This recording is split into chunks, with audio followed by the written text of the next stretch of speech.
जो कभी नहीं हुआ वो हो गया है। ईरान से पाबंदी हटा दी गई है 60 दिनों के लिए। ईरान की डेलीगेशन स्विट्जरलैंड से कल ही निकल गई थी पूरी नाराजगी के साथ, लेकिन बातचीत का चैनल ईरान ने बंद नहीं किया, जिसका फायदा ये हुआ कि अब जो 60 दिन का एग्रीमेंट हुआ है कि अब 60 दिन तक बातचीत चलेगी और मुद्दों पर, तब तक ईरान स्ट्रेट ऑफ हॉर्मुज़ खुला रखेगा। अब दोस्तों बहुत सारी चीज़ें हुई हैं, आपको बड़ी बात बता दूं, ये रहा अपडेट, सोर्स आपके सामने है, जिसके अंदर खुद बताया है। किसने बताया है? अमेरिका के सेक्रेटरी ने बताया है। डोनाल्ड ट्रंप और वीपी जो हैं वाइस प्रेसिडेंट, उनके बातचीत से, इस पीस डील से बेनिफिट ये हुआ है कि ईरान राज़ी हो गया है कि स्ट्रेट हॉर्मुज़ को फ्री में चलाएगा, यानी स्ट्रेट हॉर्मुज़ में कोई पैसा नहीं लेगा। और ईरान राज़ी हो गया है international atomic energy agency IAEA के इंस्पेक्टर्स को ईरान के अंदर जाने देगा और उसकी जांच करने देगा 60 दिन के लिए। ठीक है, इसी फ्रेमवर्क पर 60 दिन के लिए ईरान को लाइसेंस दिया गया है कि वो सेल परचेज कर सकता है, ईरानियन तेल बेच सकता है, पूरी दुनिया में ईरान तेल बेच सकता है, यहाँ तक कि भारत भी ईरान से तेल ले सकता है। क्लियर और कट ये बात कही गई। ठीक, तो ईरान का सबसे बड़ा फायदा ये हो गया कि ईरान को पहली बार अमेरिका के द्वारा तेल बेचने की परमिशन मिली। आपको अभी भी ये खबर छोटी लग रही है तो आपकी जानकारी के लिए बता दूं कि ईरान रेवोल्यूशन 1979 से आज जाकर पहली मर्तबा अमेरिका ने ईरान को तेल बेचने की परमिशन दी है, जिसका सीधा मतलब ये है कि अंधा पैसा 2 महीने में ईरान दबाकर छापेगा, भारत भी तेल ले सकता है। लेकिन आइए ज़रा ईरान क्या कह रहा है। ईरान ने कहा, ऑफिशियल्स ईरान के कह रहे हैं कि ये जो खबर बताई गई है कि हम इंस्पेक्टर्स को आने देंगे, अपने मुल्क में इंस्पेक्टर IAEA के इंस्पेक्टर्स को आने देंगे और जांच करने देंगे, ये खबर झूठी है। अब यहाँ पर ध्यान दीजिए कि डोनाल्ड ट्रंप की सरकार अपनी जो भी बातें रख रही है वो झूठ है, लेकिन जो ईरान की फ़ायदे की बातें हैं वो सच साबित हो रही हैं। यानी ईरान तेल बेच सकता है, लेकिन ईरान ने कह दिया कि हमने IAEA को अपने मुल्क में आने की इजाज़त नहीं दी है। अमेरिका कह रहा है कि ईरान राज़ी हो गया है कि वो परमाणु हथियार बनाएगा ही नहीं।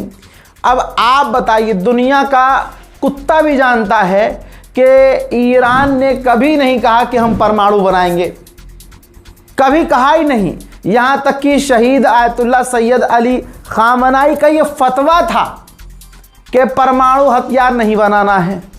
तो भाई अमेरिका को क्या मिला? नील बटा सन्नाटा। ईरान को क्या मिला? अरे फुल मौज है भाई। जितना ईरान का नुकसान किया गया है, ईरान 60 दिन में कमाएगा। ये आज मेरी बात लिख लो।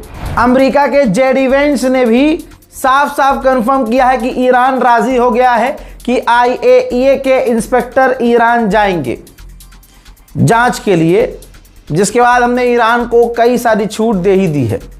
देखिए, ईरान को पैसा मिल रहा है। दूसरी मतलब जिन देशों पर रोक लगाई थी अमेरिका ने कि पैसे ईरान के सीज करो, कई देश अब ईरान को उसका पैसा लौटाने में है कि भाई लौटाएंगे पैसा। उधर अमेरिका ने खुद कह दिया भाई बेचो तेल।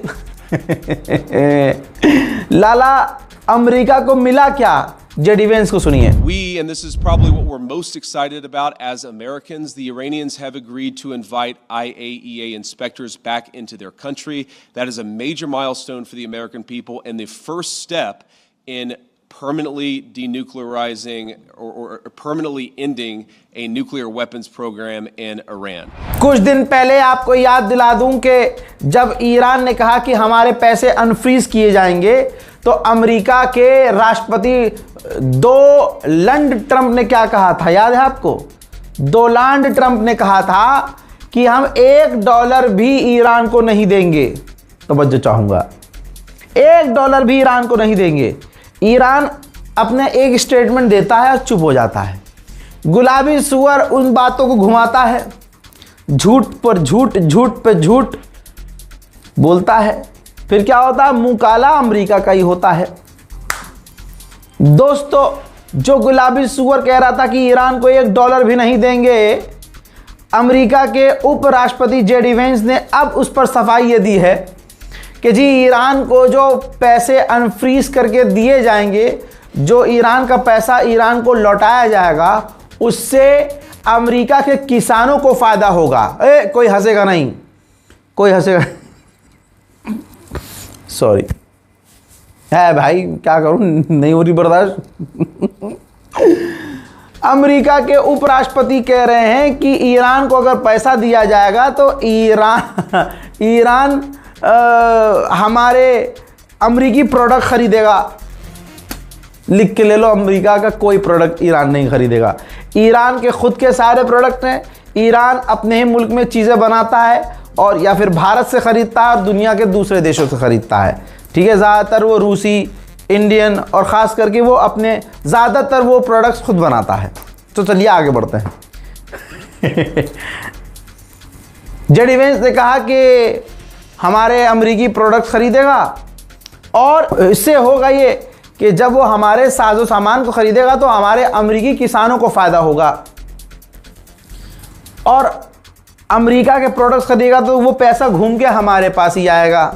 हंसेगा कोई नहीं भाई। देखो, अगला बेचारा पूरी ताकत से अपनी हार को जस्टिफाई कर रहा है, तो यार इतनी मेहनत आदमी कर रहा है तो कोई मजाक नहीं उड़ाएगा। हैं, उपराष्ट्रपति है भाई, वो कहीं तो इज्जत कर लो। हजरात मोहतरम, अमेरिकी किसानों का फ़ायदा होगा और जेडी वेंस ने कहा कि भूखे ईरानियों को खाना मिलेगा। यानी हम उसको अगर, तो भाई कोई बात नहीं है, हम मान गए, ईरान हार गया, तुम जीत गए, अब जल्दी जल्दी पैसे दो ईरान को, जल्दी से पैसे दो। उधर पाकिस्तान और कतर ने as a mediator joint statement जारी किया, जिसमें उन्होंने साफ तौर से कहा कि दोनों के बीच काफ़ी ज़्यादा डेवलपमेंट हुई है, कंस्ट्रक्टिव पॉजिटिव बातचीत हुई है। हालांकि जो मंजर मैंने आपको कल दिखाए थे उसमें सिर्फ अमेरिका का उपराष्ट्रपति जलील होते हुए नज़र आया है। ना ईरानियों ने उनसे हाथ मिलाया, ना ईरानियों ने उनसे बात की है, ना ईरानियों ने मुस्कुराया उनकी तरफ देख के, बल्कि एक छत के नीचे थे। लेकिन जेडी वेंस डायरेक्ट ईरान के ऑफिशियल्स को नंगी आंखों से देख रहे थे, लेकिन ईरान के किसी अधिकारी ने अमेरिकियों की तरफ देखा भी नहीं।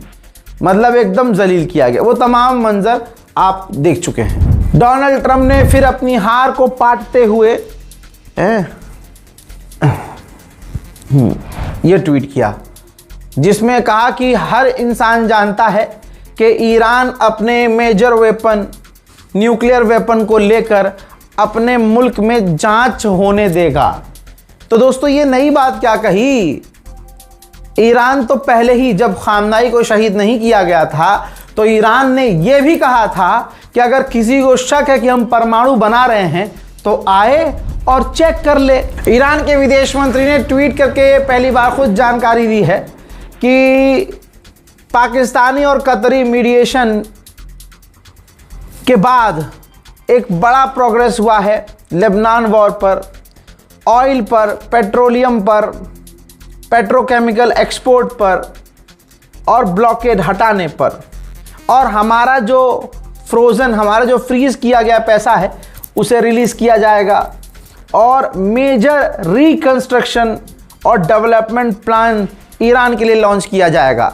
यानी ईरान के अंदर जो बड़े डेवलपमेंट हैं वो शुरू किए जाएंगे, अमेरिका उसके लिए पैसा देगा। लास्ट की लाइन पर ध्यान दीजिए, लिखा है इन्होंने, first real test Lebanon deconfliction cell. समझ रहे हैं आप, यानी पहला टेस्ट है ये अब कि लेबनान में डीकंस्ट्रक्शन जिस तरह से तबाही मच रही है उसका टेस्ट होगा कि अब इजराइल वो बंद करता है कि नहीं।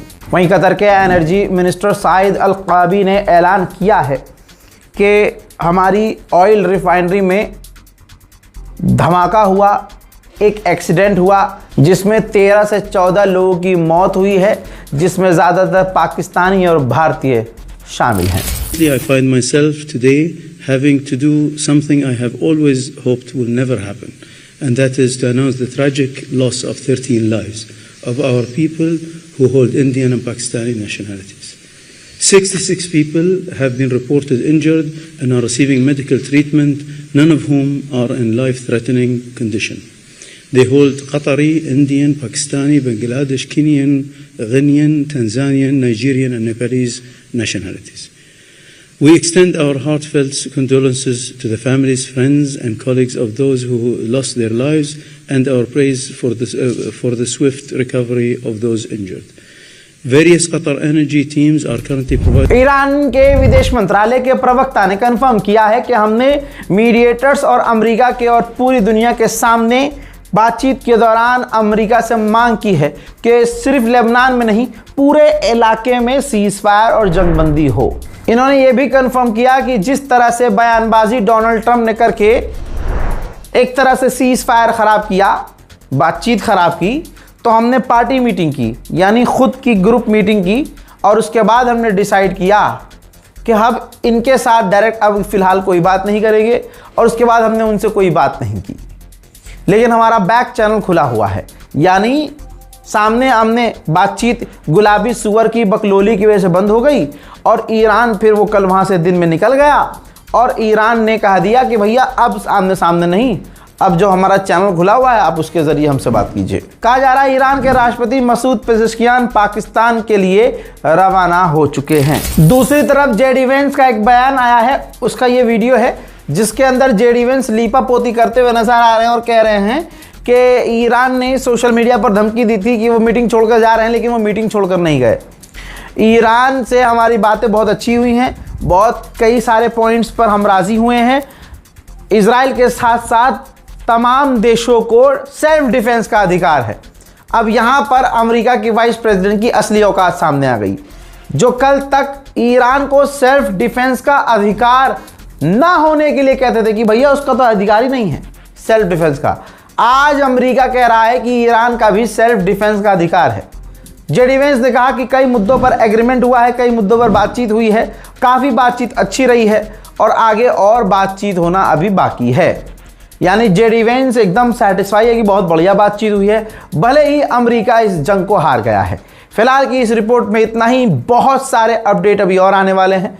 इस हमारे चैनल से जुड़े रहिएगा। जो मेरी वालिदा के बारे में पूछ रहे हैं बार बार लोग, अल्हम्दुलिल्लाह कल की तारीख में आफ्टरनून में हम उन्हें डिस्चार्ज करके घर ले आए हैं। आप लोगों का बहुत बहुत शुक्रिया कि आप लोगों ने दुआओं में याद रखा।